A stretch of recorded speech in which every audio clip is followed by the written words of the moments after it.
a gente está começando mais um Come, Bebe, Fala, que é o podcast que reúne algumas coisas que a gente gosta de fazer, né? Que é comer, beber, falar, às vezes falar de comida e às vezes falar de diversos outros assuntos. Estou aqui com o Felipe e com o Pedro, hosts também aqui do Come, Bebe, Fala e sócios do Janela Bar. E hoje a gente está com o Lucas e o Luiz, que são sócios do Nikkei, um restaurante aqui de Curitiba. E a gente vai saber um pouco mais do restaurante, mas antes de chegar no restaurante, a gente queria saber como vocês caíram nessa de restaurante. A grande maioria da galera que a gente traz aqui para falar que é dono de bar e restaurante, geralmente antes fazia outra coisa. Queria saber se com vocês também foi assim. Boa tarde, rapaziada. Então, acho que nossa história começou quando a gente se conheceu, né, na faculdade. Então, eu primeiramente era amigo do João Gauer, que é primo do Lick, e a gente jogava tênis junto durante muitos anos. E daí na faculdade eu acabei caindo na sala do Luiz, do Lick. E ali a gente foi se conhecendo, né? Foi criando amizade, a gente foi se tornando grandes irmãos ali. Faculdade de Direito. Direito. E nem eu nem ele gostava muito, né? Essa foi o primeiro ponto em comum que a gente teve. A gente recebeu, um parênteses, a gente recebeu o Sirene, a conversa começou igual, os dois de advogados. Então, daí a gente fomos levando a faculdade daquele jeito, né? Meio que com a barriga ali, do jeito que dava. E daí, numas férias, eu lembro, acho que a gente estava lá pelos oitavo, nono período, acho que já estava quase no final da faculdade, assim. A gente foi, o Lick me chamou pra gente fazer uma viagem lá pra Jurerê, que é uma viagem meio clássica da família deles, assim, eles sempre passam um período por lá. E daí lá a gente começou, né, a pensar em fazer alguma coisa fora do direito. Lembro que a gente dava vários rolês de bike lá e a gente passava na frente de um japonesinho, uma portinha que tinha assim. Então a gente passava, vai sempre bombando, passava no almoço bombando, de tarde bombando, de noite bombando. A gente falou, cara, e se a gente abrisse um japonês em Curitiba? Eu acho que há um tempo atrás também não era tão difundido o japonês como é hoje, né? Era a época das temaquerias, né? Rodízio e temaquerias, né? Então realmente foi uma... Acho que tinha pouquíssimas opções na época, a gente deu um clique assim e falou, cara, eu acho que tem espaço para um japonês diferente. Na época era exatamente isso que ele falou, tinha os japoneses bem tradicionais assim e algumas temaquerias. Então a gente viu uma oportunidade ali e começamos a matutar essa ideia, né? Falou, cara, se a gente abrir, a gente começou ali que acho que foi o primeiro contato, né? Assim, a primeira... A gente sempre gostou muito de sair comer, tanto em restaurante japonês como outro entretenimento, balada, a gente sempre foi muito de sair, né? Então acho que foi daí a nossa vontade de entrar para esse ramo de entretenimento, né? De fazer alguma coisa diferente. A gente sabia identificar às vezes os erros dos lugares, pô, isso aqui tá errado aqui, ali, né? A gente começou a falar, opa, parece que a gente sabe alguma coisa, né? Era crítico. Então podemos tentar fazer alguma coisa melhor aí que todo mundo já faz, né? Eu acho que uma das principais diferenças é essa mesmo, assim, porque todas as marcas que tinham, e ainda que tem hoje, elas são extremamente comerciais.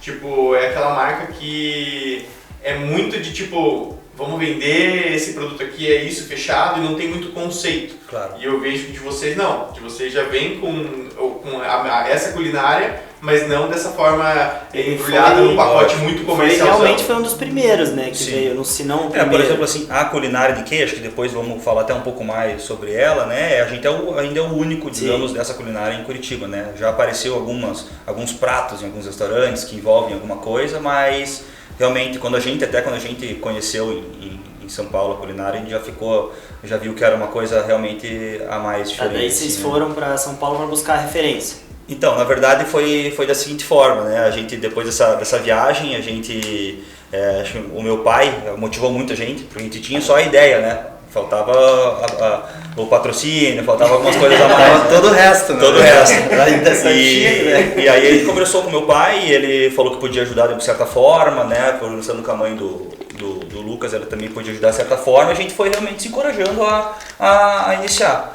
Né? E aí eu lembro que até hoje que a gente iniciou de uma maneira bem maluca assim também, que a gente tinha um ponto que a gente estava namorando, que é o ponto que a gente está hoje, e era uma outra loja lá de imóveis, enfim, e teve uma grande chuva e alagou a loja e ferrou com os móveis do cara. E acho que é uma amiga tua, uma né? Uma amiga minha que trabalhava lá, isso. Né? Daí um dia eu fui visitar ela, assim, bem por acaso. E daí eu entrei na loja e tinha acontecido realmente isso. Tipo, o cara tinha chovido um monte, assim, e tinha molhado todas as artes do cara, um monte de objetos tesão, assim, de decoração, de vários tipos de arte diferente, e desabou o teto e molhou tudo. E daí, cara, eu escutava o cara falando, vou sair dessa merda. Opa! Não aguento mais esse lugar, não sei o que. Daí eu fiquei assim, falei assim pra ela, se realmente ele sair, peço um favor que você consiga o número da proprietária e me mande, que eu tenho muito interesse nesse ponto, né? Daí deu uma semana, assim, eu lembro que eu tava na praia com a minha mãe, assim, e daí ela chegou e falou, você me pediu aí, toma. Daí era o número da proprietária. Daí, cara, nesse momento eu falei assim com a minha mãe, expliquei toda a situação pra ela, ela falou, filho, te apoio, se você quer fazer alguma coisa, eu te apoio. E a gente, assim, não sabia o que a gente tava fazendo. Então, daí começou com o imóvel, alugou o imóvel, não tinha projeto, não tinha nada, não tinha nada. Então, nada, só o ponto. No primeiro mês a gente começou assim, cara, com uma ideia lá em Jurerê, e depois a gente conseguiu um ponto, mas a gente não tinha nada, não tinha um plano de negócio. A gente tem falado com uma galera agora, e é uma coisa até engraçada, que a gente fala há algum tempo, mas agora na prática a gente vê que é muito verdade, assim. Existem duas maneiras de você montar um negócio. Uma, você cria um conceito, tem uma ideia, você busca um ponto adequado para o teu negócio, que é basicamente o que os nossos franqueados fazem com as nossas lojas. Ou você acha um ponto perfeito que, cara, a gente falou com o Zé do Porks, ele abriu o açougueiro assim, o Sirene abriu o Iabaiá e o Sirene assim também. Ele acha o ponto e fala, cara, esse ponto é perfeito, ele precisa ser meu. Vamos achar alguma coisa pra botar aí dentro, tá ligado? Não, mas hoje em dia o ponto realmente eu considero muito importante, assim, né? Mas logicamente, cada lugar tem alguma coisa que dá pra ser feita, né? Tem lugares mais distantes que dá pra você fazer alguma coisa, chamar as pessoas pra lá. Mas eu acho que pra Curitiba, assim, ainda o ponto é muito essencial, assim. Todos os lugares. E pegaram um ponto, e daí como que foi essa parte de desenvolver a marca? Porque vocês não eram da gastronomia. Exatamente. A gente não tinha nem a culinária, não tinha nada assim ainda nesse momento, né? Então a gente foi realmente atrás de alguma pessoa que soubesse, ou um chefe, ou algum sócio que entrasse com a gente para botar ali os sushi mens, enfim. A gente até voltou lá para Jurerê, que era uma temaqueria que a gente sempre ia. Então a primeira ideia era fazer uma temaqueria lá.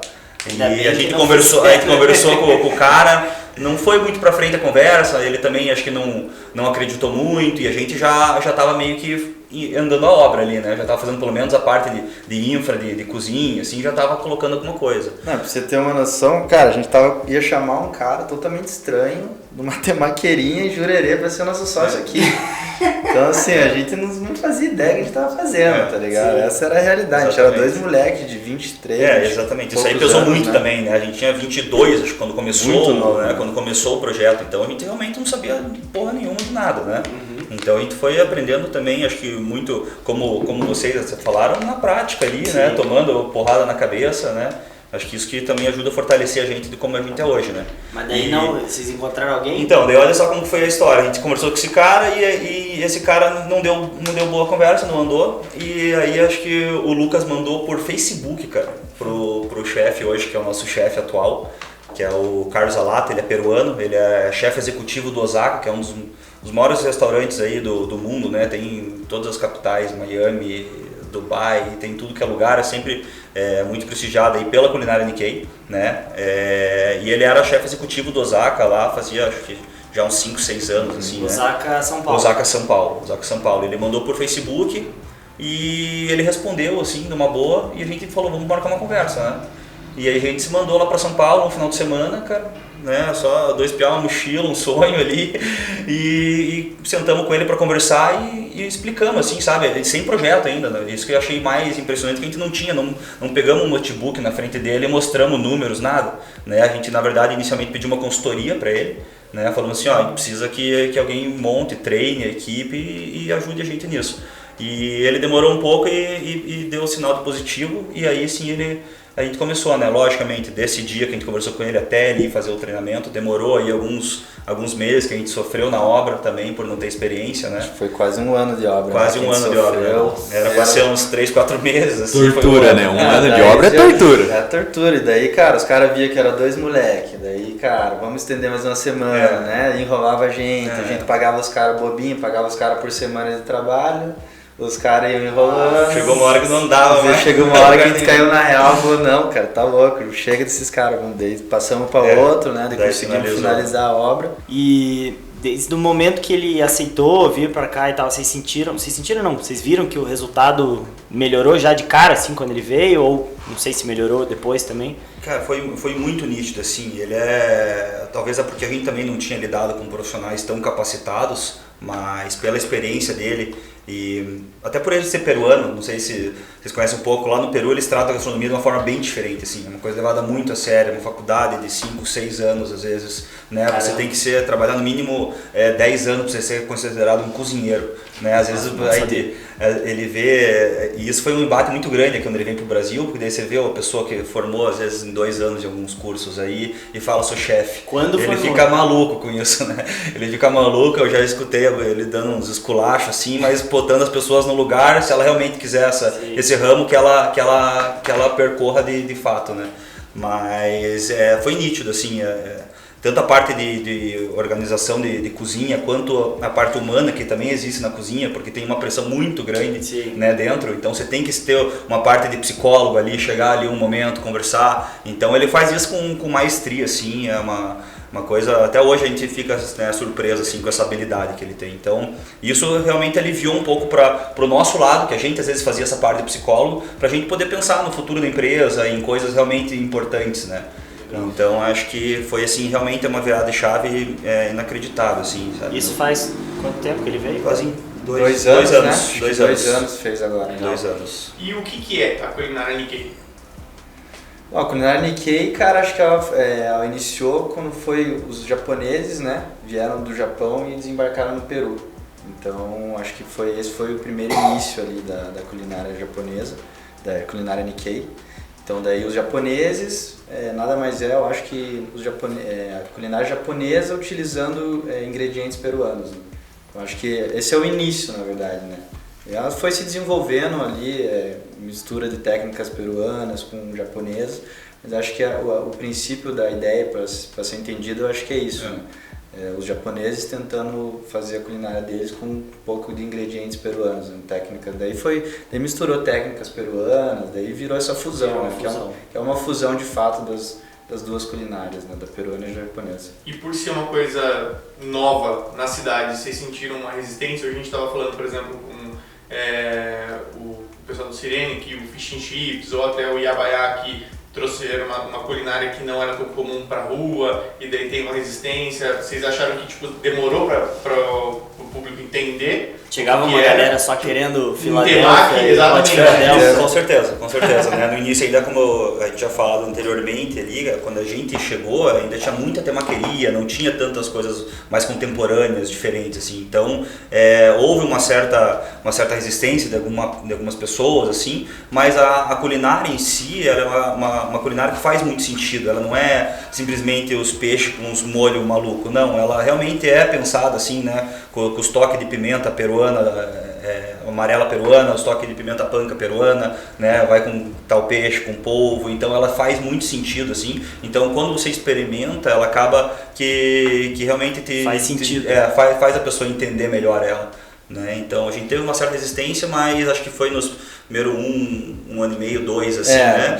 E aí depois foi já trilhando um pouco melhor, assim. A partir do segundo ano, acho, né? Que como qualquer restaurante, né? Os 2 primeiros anos sempre são, assim, um pouco de testes ali, né? Para as pessoas irem conhecer, né? Não é bem assim, não, cara.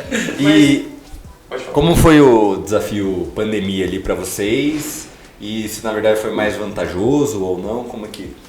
Então, cara, acho que a pandemia, na verdade, por incrível que pareça, ela mudou completamente, assim, a nossa história ali porque até a pandemia a gente já tinha tentado implementar o delivery, mas era uma coisa assim, saía muito pouco, então era meio que só um a mais ali, uma cerejinha no bolo. E quando chegou a pandemia, a gente foi obrigado a operar somente com delivery. A gente, cara, desenvolveu, né, pensamos melhor, desenvolvemos combinados, desenvolvemos pratos, embalagens e tudo mais. E a gente ficou aquele tempo, né, que vocês sabem bem, operando só com delivery. E quando voltou o movimento normal, a gente pensou, bom, agora acabou, chega de delivery, né, o pessoal vai vir comer, o delivery vai acabar. e vai seguir como era antes. E cara, muito pelo contrário, o delivery só foi aumentando.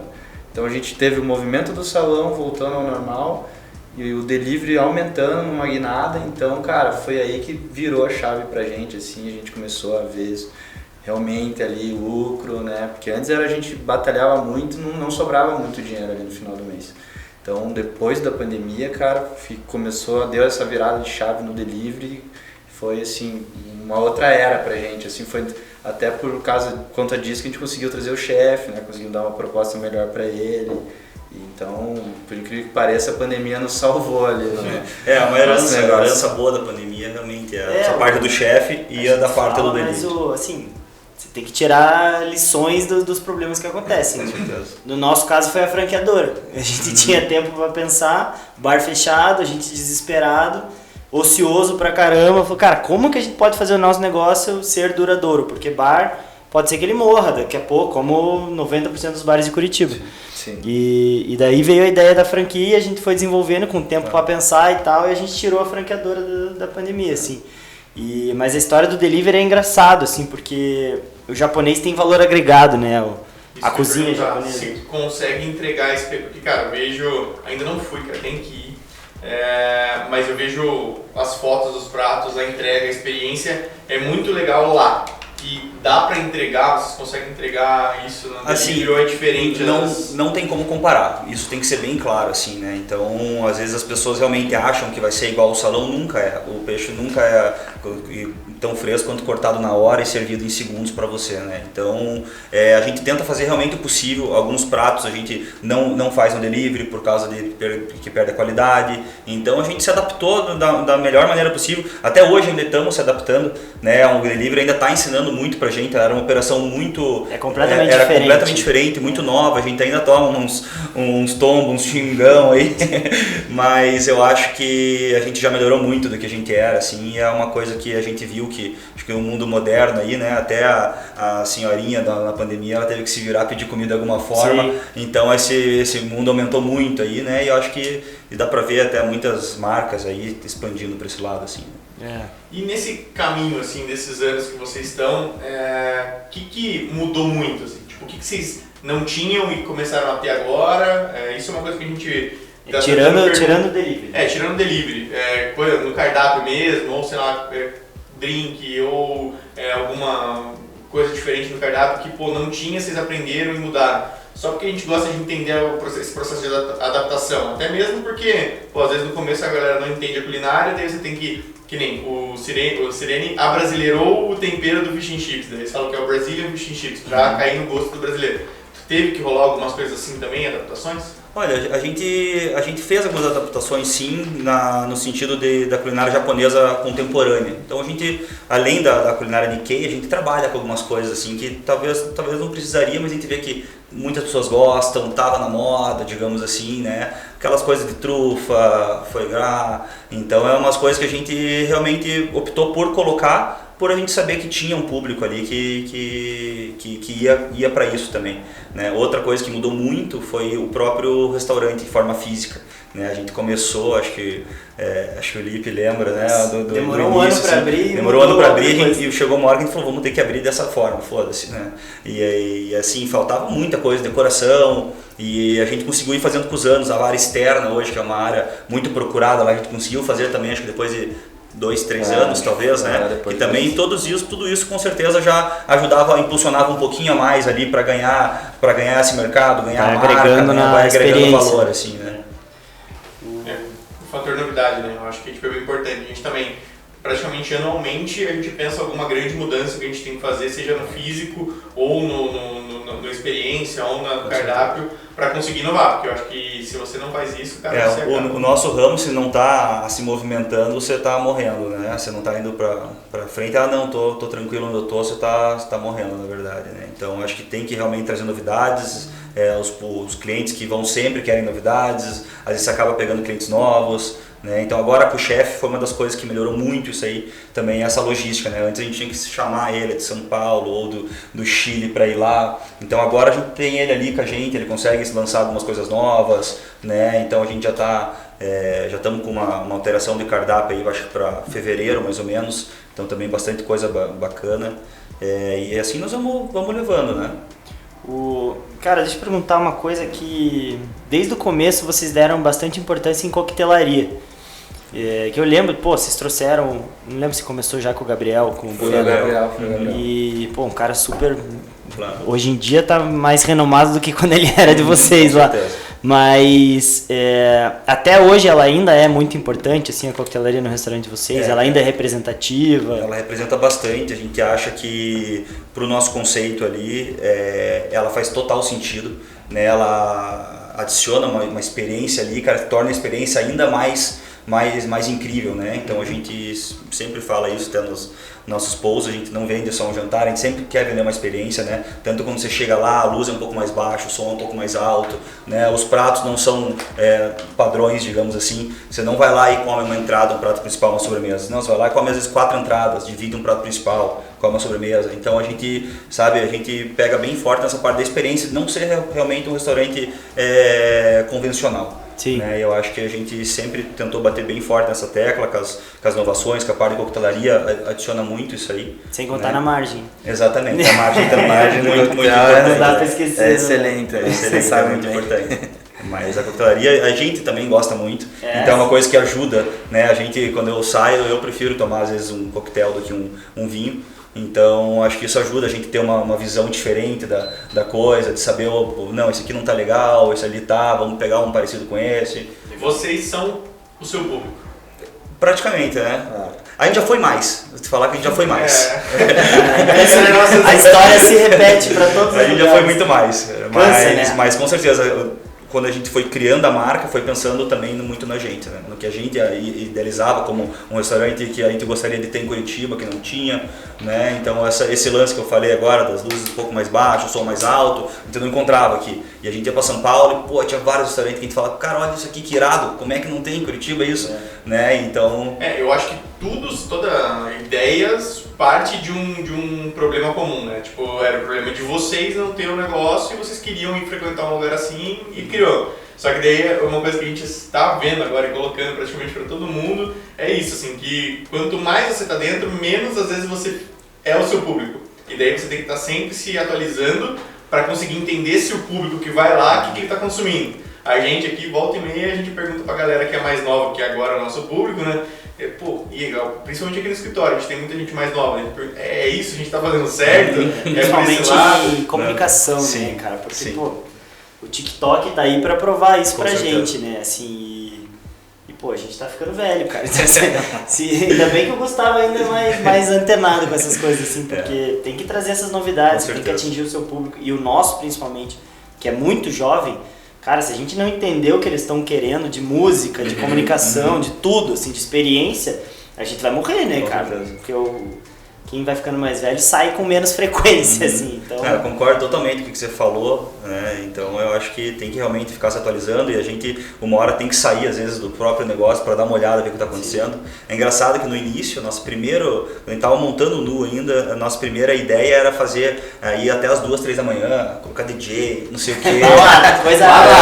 E aí a gente foi entendendo justamente, falou assim, parece que esse público não vai, esse pessoal que está aí não vai gostar de um DJ às 3 da manhã, até as 3 da manhã. E aí a gente foi se adaptando e hoje a gente, logicamente, se enquadrou muito mais como um restaurante mesmo, né? Então a gente ficou beirando de tentar fazer aquele restaurante meio mais badalado, meio vai até mais tarde, só que a gente viu que os nossos clientes realmente eram o pessoal, às vezes, de 35, 45, assim, mais viajado, que não quer tanta confusão, digamos assim.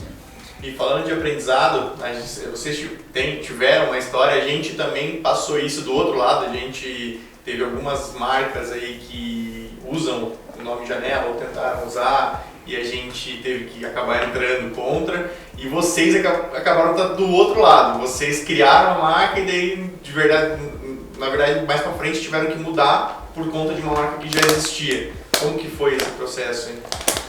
Na verdade, como a gente falou, a gente era bem novo quando a gente estava desenvolvendo isso. Então, talvez por falta de pesquisa nossa ou por falta de conhecimento, a gente escolheu um nome que era No Nikkei na época. E a gente achou que por ser um nome no Nikkei, que era uma coisa nova que não existia, não teria nenhum problema, né? A gente está num estado que só estamos nós e a gente foi acreditando nisso, né? A gente não, na verdade, faltava conhecimento pra gente. E até que um certo dia, na verdade, o cara começou a ligar lá, né? Eu lembro que um cara ligou e falou, eu sou o dono do restaurante No aqui de São Paulo. Eu falei, No de São Paulo? Eu falei, não sei o que, vocês estão com o mesmo nome que o meu. Eu falei, cara, mas como assim? Daí que acho que a gente foi pesquisar mais a fundo, né? Vimos que tinha realmente um restaurante lá com o mesmo nome. Nem sabia da existência mesmo. E daí a gente falou, não, mas cara, vocês estão aí, a gente tá aqui, a nossa culinária é essa, de vocês é essa, e aquele abraço, né? E o cara ligou de volta. Eu sou do restaurante novo. Eu falei, cara, mesma coisa. Eu falei, tô aqui, você tá aí, velho. Tchau. E daí chegou, né? Um dia chegou uma liminar. Antes disso, uma dessas ligações, eu falei, então vá merda, vai procurar teus direitos. E eles procuraram. Eles procuraram direito. Daí, cara, um certo dia a gente tava lá e chegou uma liminar dizendo pra gente remover o nome em prazo de 48 horas, 24 horas, um negócio diária de sei lá quanto. Removam o nome em 24 horas ou 48 horas sob pena de multa diária de 5 mil reais, um negócio, a gente tomou um susto e falou, não é possível isso aqui, né? Vocês foram lá já? Não. A gente passou. Cara, eu fui 2 vezes, é bom, cara. Então, já me falaram que você foi lá e não foi nada. Cara, E cara, vocês sentiram diferença? Tipo assim, impactou muito a mudança ou a galera pegou na boa? A gente ficou acho que um mês assim, meio que sem nome, né? Então isso aí tava difícil de trabalhar nas redes sociais, então acho que o maior impacto foi esse. A gente até... Não, nem Nikkei era Instagram. Exatamente. Então a gente ficou nesse período assim, realmente um pouco sem conseguir trabalhar muito, mas eu tô falando que bem a verdade não influenciou tanto assim, sabe? Eu acho que no fim das contas foi até melhor, né? Na verdade a gente até cogitou dar uma mudada radical do nome, né? A gente tava com os outros nomes, eu acho que na cabeça na época lá, só que daí a gente teria que mudar mais coisa no restaurante, e aí a gente preferiu só fazer de uma forma sutil, né, e seguir em frente, né. Acho que muitas pessoas até hoje nem sabem que mudou, continua indo lá desde a época do No. muitas pessoas chamam de No, a gente até gosta, porque o pessoal que segue a gente há muitos anos, assim, né, então acho que daí saiu, faz parte da nossa mudou história, o nome, né? E já foi registrar o nome na hora. Né? Nossa, tudo registradíssimo agora, estamos procurando um Nu aí pra processar. Só pra compensar, chegou a nossa vez, cara. Isso é uma coisa que, cara, eu quando comecei a empreender, as minhas primeiras empresas, cara, não tinham registrado. E todo mundo que me perguntava, eu falava assim, cara, deixa isso é a última coisa, vai gastar com isso agora, porque hoje em dia a gente pensa no nome, a gente registra antes da abrir empresa. Exatamente. A gente registra no CPF para depois passar para o CNPJ para já ter o nome registrado, porque a gente teve alguns casos de conflito de nome, conflito de interesse, daí um está registrado para gastronomia, outro para evento, mas daí não sei o quê. Hoje o Janela está registrado acho que em umas 3 categorias diferentes para a gente conseguir englobar tudo. Tá certo vocês. Então isso realmente é um aprendizado. A gente é a mesma coisa. No início, cara, nada, assim, vai levando. Aí hoje em dia, cara, qualquer coisinha registra. Mas é complicado. E a gente, na verdade, tentou registrar o No. E eu acho que foi isso que alertou eles lá, né? Também eles receberam lá e aí a gente acabou que... A gente recebe muito. Tem uns que a gente fala assim, deixa. Tem outros que a gente fala... Não é nada, né? Sim. Sim. Papelaria, janela. É que tem que ficar vendo que hoje tem gente que faz de uma fé realmente, sim, né? Nossa. Eu já fui muito crica com isso, assim, cara. Principalmente como eu sou do marketing ali e da parte de branding, eu sempre ficava muito assim, não, só pode ter... Hoje, cara, eu vejo que do tamanho que a gente tá, tipo, a gente é a Janela, tá ligado? Não queira, tem outro assim, assado. Beleza, o cara faz lá o dele. O nosso, o Janela, é a referência, o que tá em 12 estados, que tem 40 e poucas lojas, é gente. Então tá de boa. Então hoje eu sou muito mais de boa. Quando vem a notificação, a Janela da Senhorinha, você sabe que ele vai fazer cócega, né? Cara, tá de boa, deixa ela lá. Teve um, cara, que um amigo nosso, ele foi pro interior do Rio Grande do Sul e mandou uma foto amarela também, Janela. Sim, a logo. Mesma escrita, Mesma escrita.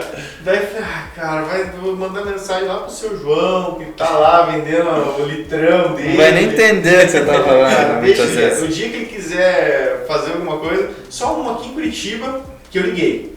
Também. Não, tem um em São Paulo que eu mandei mensagem que foi pesado, e daí hoje eles conseguiram um registro de eventos e a gente tem os outros. E esse foi um pouco mais pancado, assim. Eu entro muito de boa, cara. Eu falei, por mim não tem problema, vocês podem ficar com o teu aí ou o meu aqui. Se você quiser colocar um complemento no seu, o meu fica janela baixa, o seu fica janela não sei o quê. Não, e foi pra briga. E um outro que era aqui de Curitiba, que daí eu liguei, cara, expliquei pro cara, a gente já tem a marca há muito tempo, vocês estão abrindo agora, não sei o que. Cara, não, calma, a gente... Sabe o que eu fiz, cara? Aí os caras até me xingaram. Gustavo, você Cara, eu criei um nome novo. Não acredito. Fiz a logo e mandei. Puta que... Eu falei, cara, tá aqui, ó, tipo, eu não quero te ferrar, o cara tá começando aqui, agora, tá ligado? Tinha uma hamburgueria, eu peguei, fiz o nome novo pro cara, logo, mandei pra ele, falei, não precisa nem se esforçar aí, ó, já tá tudo aqui, é só registrar. No dia seguinte, cara, o cara me ligou e falou assim, mas eu entrei lá, falar com o cara, e ele falou que eu posso entrar com o registro. Eu falei, cara, você pode entrar, daí você vai gastar R$2.000 e poucos no registro, aí vai cair pra mim aqui, aí eu vou protestar você, aí a gente vai ficar brigando. Você quer isso ou você quer? Ele, não, então eu vou escolher outro nome. Não usou nada do que eu fiz, escolheu outro nome, deve estar girando, sei lá, deve ter. A vida que segue, né? E planos futuros aí, pesada? O que vocês estão pensando? Expandir o Nu? Agora com o chefe aqui, né, há 2 anos, né, se bem que o primeiro ano da pandemia foi meio tenso, né, ninguém sabia, não era hora de fazer planos tão futuros, digamos assim, era só de sobreviver, né. Mas agora com o chefe aqui a gente tá assim com alguns projetos, ele mesmo já tinha alguns projetos, a gente alinhou com algumas ideias nossas. E acho que em 2023 a gente pretende lançar alguma coisa, não o Nu, alguma coisa diferente, né? Em paralelo a isso a gente também tem essa vontade de lançar o Nu, só que não com franquia, a gente até já conversou até com pessoas que franquia eu acho que é um pouco complexo demais, né? Então a gente pretende sim achar talvez um investidor e não aqui em Curitiba também, fazer São Paulo, Rio de Janeiro, ir para as capitais, né? A gente acha que tem espaço, né? O pessoal gosta bastante, a gente recebe muito cliente de fora de Curitiba e eles mesmos às vezes pedem, né? Então acho que primeiro vem esse outro projeto nosso que já está um pouco mais caminhado e aí sim a gente quer tentar. Spoilerzinho aí, cara. Cara, a gente prefere, japonês, a gente prefere no próxima vez que a gente não é tão asiático, não é japonês, é outra pegada assim. Mas tem mãos peruanas no meio, isso eu posso falar. Vai ter um Burger King, o nome vai ser Janela, né? Então vai ter mãos peruanas no meio, é o que eu posso adiantar, assim, boa, mas cara, é uma coisa bem interessante, um pouco, digamos assim, um nível abaixo do Nu, né? Um negócio um pouco mais comercial, um pouco mais acessível, mas também não tanto porque o nosso chefe acho que nem sabe fazer tão acessível. Cara, isso é muito legal, porque assim, eu acho que a galera que tem as coisas um pouco mais refinadas tem uma vontadinha de fazer uma parada mais comercial. E a gente que tem uma parada mais comercial tem muita vontade de fazer uma parada comercial. Eu falei, pô, cara, eu fui no bar ontem de coquetelaria super refinada, cara. O dia que eu tiver muita grana, eu não precisar ganhar dinheiro com a parada, eu quero fazer um negócio muito foda, assim, sabe? Só aquele pra ser um negócio muito lindo mesmo. Mas nós é da rua, velho. Nós é bagaceiro. Mas é do povo. É o povo, né? É verdade. E cara, deixa eu perguntar pra vocês aqui, o Lipe deu um spoiler de uma história e eu queria saber, cara, como que foi isso, porque eu achei engraçado pra caramba. Que ele falou que teve uns furos aí nos estoques de vocês, e daí... Bom, vou contar, contem. Fala aí, Licão. Cara, na verdade, no início, quando a gente abriu o Nu, né, que era 2PA, e a gente fazia festa lá, e os funcionários acabavam vendo e pegava meio mal, sabe? Aquela coisa de... E a gente não tinha muito respeito, digamos assim, né? 2PA de 23 anos e sabia que chegava no final da noite já tava meio alterado ali, e a galera começou a se aproveitar disso. Né? Então, cara, infelizmente a gente teve vários casos aí de achar até salmão em bolsa de funcionário nosso. Eu não sei se o cara ia chegar bem na casa dele, o salmão, mas ele tava levando. Levaram camarão já, levaram cara fardinho de cerveja. Né? Alguns a gente até conseguiu pegar no ato, mas a gente era tão piazão assim, dava até dó, sabe? Então a gente conversava na boa, nunca esculachamos nada, ninguém, né? Só só fazemos o que tinha que ser feito ali, assim. Isso é uma coisa que a gente também falou no podcast anterior, que é essa questão do exemplo, né? Tipo, cara, tem muito o perfil de dono de bar e restaurante, que é o cara que é a casa dele ali, e ele faz o que ele quer, e a galera que vê como uma empresa e separa 100%. Vocês transitaram pelos dois. Cara, eu acho que assim, até tem um processo de amadurecimento, porque quando a gente abriu o Gargs, eu falava que eu bebia muito mais, porque eu tava muito, tipo, conhecendo esse mundo, então, cara, eu queria experimentar todas as comidas, queria experimentar todos os drinks que tinha, que, cara, era muita coisa. Hoje em dia, cara, putz, é muito menor, o Janela é muito pouco, assim, que a gente vai consumir. Então tem esse a gente fala pros franqueados, assim, cara, dê o exemplo. Sim. Não adianta, assim, se você não der o exemplo, você não vai conseguir o respeito de todo mundo, e basta uma vez para você perder, assim, cara, na dúvida, não escolha a sua unidade do Janela para ser o seu local para comemorar. Comemora fora, vai a outro lugar, enche a cara fora, tal, mas se você começar a fazer besteira lá e criar exceções para você dentro do seu negócio, o que impede a sua equipe de criar exceções também? Não, e é muito fácil se emocionar, né? Até para pessoas, falando de pessoas jovens, como a gente era na época. Cara, é muito fácil. Você imagina estar com um negócio lá, começa a receber teus amigos. Pô, você quer curtir também. Todo mundo quer ser amigo de dono de bar e restaurante. Exatamente. É impressionante. Faltou uma consultoria de vocês pra nós na época, né? Na época, não sei se a gente saberia dar também. Na época não. E, cara, a gente caminhando um pouco pro final do papo aí, não sei se vocês têm alguma pergunta antes de eu entrar nessa finalização. A gente sempre joga pra galera que vem aqui indicar novos lugares para o pessoal que está assistindo e está ouvindo e comer. Mas antes disso, a gente gosta de saber o que vocês gostam de comer e beber. Então, se vocês quiserem falar, tipo assim, cara, é um prato que eu gosto muito, esse aqui. E a bebida que quando eu saio para beber ou eu bebo em casa é tal. Qual seria? Cara, eu sou apaixonado por carne, por churrasco e por pizza. Os dois são meus pontos fracos, assim. Então, cara, bom, tem vários lugares que eu gosto de comer carne e pizza. Badida, um deles, o As Tábuas, acho que os dois principais ali. De pizza, cara, eu gosto bastante da rapaziada dos Maias lá. E gosto da Baggio também, que é uma mais clássica. Mas eu sempre tô procurando coisa nova, também não fico muito travado em um ou outro só. Mas acho que eu gosto bastante disso. E pra beber?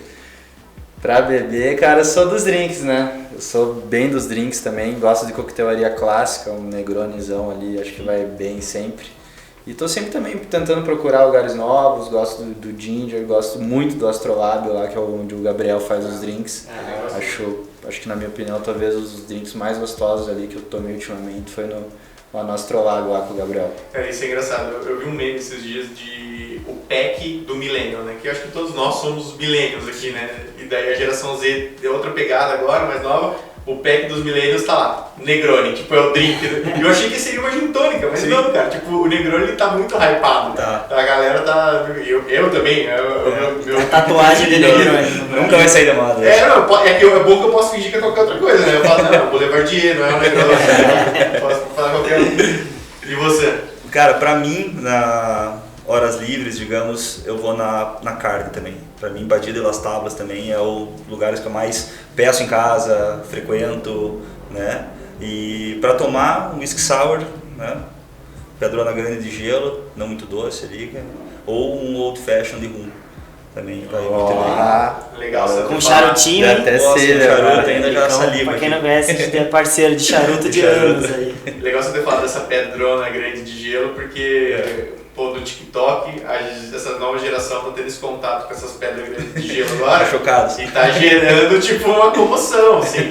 E a gente se aproveitou disso para gerar um conteúdinho mostrando como a gente faz o nosso coquetel e a gente também enche o copo de gelo, né? Nossa, cara, tá gerando uma comoção. Como assim? Vem 1/3 do copo de bebida. Tô economizando. E é o gelo, cara, foda. E fora de Curitiba, tem alguma dica assim, em algum lugar? Pode ser até fora do Brasil. Já estava comentando desse restaurante no Chile aí. Cara, esse restaurante eu indico pra todo mundo ir, é Jerônimo, Cocinas del Mundo. Então ele... Mais uma empresa do Durski. Cabe um processinho aí. Cabe um processinho, né? Mas, cara, é muito interessante porque eles conseguem, com esse nome, até a Cocinas del Mundo, eles conseguem pegar o que é bom do italiano, né? Tem coisa Nikkei, né? Tem alguma coisa francesa, então é um restaurante, cara, bem completo, muito bacana, tem desde atendimento, coquetelaria também altíssima, assim. Acho muito legal. E outro que eu fui nessa mesma viagem, que eu recomendaria muito, é Fuegos de Aparta, que é do Francis Malman. Esse aí foi dentro de uma vinícola, cara, foi um dos melhores almoços que eu já tive. Aonde que é? Cara, perto, deve ser 1 hora de Santiago, assim, do Chile. Ah, é no Chile. No Chile. É da Ele Montes tem aquele Alfa, sabe aquele vinho? Sim, é um sim, vinho sim. famoso, é nessa vinícola Ah, e ele tem um legal. restaurante dentro dela. Ele é da Patagônia, né? Ele Esse da cara Patagônia. é muito louco. Ele tem um restaurante o lá que é estilo de animal. culinária dele, cara, é lindo, né? Ele faz tudo no fogo, na prancha, ferro, sabe? Tudo de maneira, parece mais rústica, assim. E eu acho que é como a comida fica boa mesmo, né? Com fogo envolvido, assim. E você, Frei? Pra mim, restaurante fora, eu acho que os melhores que eu comi, com certeza, foi o Maido, né, em Lima. Ah, com certeza. O Maido, verdade. sensacional, do Mitsuhara lá, Nikkei também, a gente comeu uma A gente até degustação. esqueceu de falar disso, né? Foi uma das grandes inspirações Foi nossa. uma A gente das foi pra inspirações. Lima, comemos no melhor Nikkei do mundo, né? Que é o Maido, sensacional, assim, imperdível pra quem for pra Lima. E o Central, né? O Central eu acho que é um caso à É parte. uma casa à parte, ali nem do- parece nem ser restaurante, né? É, mais Tipo laboratório. Um laboratório, Experimento. só É do experimentos. chefe famoso do lá. Virgílio. Virgílio. Esses dois são Central, acho que pô, ganha imperdíveis. direto, top 5 do cara, mundo. que realmente né? parece outra categoria, não parece restaurante, sabe? O cara te serve uns negócios que, cara, ele diz que é comida e você come é bom, sabe? É umas algas, é uma coisa inacreditável, assim. Aproveitar e deixar aqui, ó, já que você nunca foi no nosso restaurante, Aí sim! deixar aqui pros senhores. Primeiros donos de bar e restaurante que vem aqui, que ó, Voucherzinho, 2 voucherzinhos aí pra vocês irem lá. Obrigado. Sensacional. Vamos estar em casa, com certeza. Agora você não tem nem Vamos- desculpa pra não ir, E né? agora tem que... Foi esse final de semana, né? Vou ter que ir. Esse final ano, de semana já até, tá, né? até, Já sexta, tá, hein? filho. Até sexta estão abertos, depois é só dia 3 de janeiro. Tá bom. Tava falando, mas final de semana passada eu pedi em casa e, cara, a experiência Tava é legal. boa também, é muito legal. Cara. Embalagenzinha e tal. E. A gente faz o possível, né? Faz Eu falei, o possível. nunca vai ser igual nunca, mas a gente faz o possível. A embalagem térmica, quando é quente, né? Mas... Isso aí. Valeu, pesada. Valeu, Muito rapaziada. obrigado. A gente vai deixar os arrobas aqui embaixo do restaurante, dos Piazada aqui também, para vocês seguirem eles e verem essas novidades que vão vir aí, que eles não quiseram revelar hoje. Mas vocês sigam eles lá e o restaurante também. E quando vierem para Curitiba, ou se você for de Curitiba, no Nikkei. Valeu? Valeu, pessoal. valeu, Obrigado. gente, obrigado. Até a próxima.